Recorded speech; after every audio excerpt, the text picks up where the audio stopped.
સાબરકાંઠા જિલ્લાની સ્થાનિક સ્વરાજની સંસ્થાઓમાં સત્તાના નવા સૂત્રધાર નક્કી કરવા માટે હિંમતનગર સર્કિટ હાઉસ ખાતે સેન્સ પ્રક્રિયાનો પ્રારંભ પ્રદેશમાંથી આવેલા નિરીક્ષકો દ્વારા જિલ્લા પંચાયત, 7 તાલુકા પંચાયત અને નગરપાલિકાના પ્રમુખ, ઉપપ્રમુખ, પક્ષના નેતા તથા કારોબારી અધ્યક્ષ જેવા મહત્વના હોદ્દાઓ માટે ચૂંટાયેલા સદસ્યના મંતવ્ય લેવામાં આવી રહ્યા છે।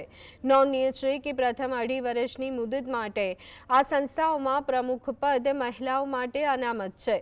આ પ્રક્રિયા પૂર્ણ થયા બાદ પ્રદેશ અને જિલ્લા સમિતિ દ્વારા નામો પર મહોર મારવામાં આવશે। આગામી દિવસોમાં યોજાનારી સામાન્ય સભામાં સર્વસંમતિથી નવા પદાધિકારીના નામોની પણ સત્તાવાર જાહેરાત કરવામાં આવશે। પ્રદેશમાંથી 3 નિરીક્ષકો આવે છે।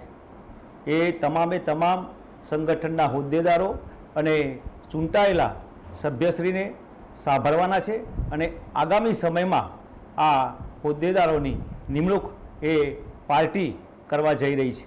અહીંથી જે પણ પેનલ નક્કી થશે એ પેનલ એ આગામી સમયમાં ગાંધીનગર લઈને જવામાં આવશે અને ત્યાંથી તમામ આ હોદ્દેદારોની નિમણૂક કરવામાં આવશે।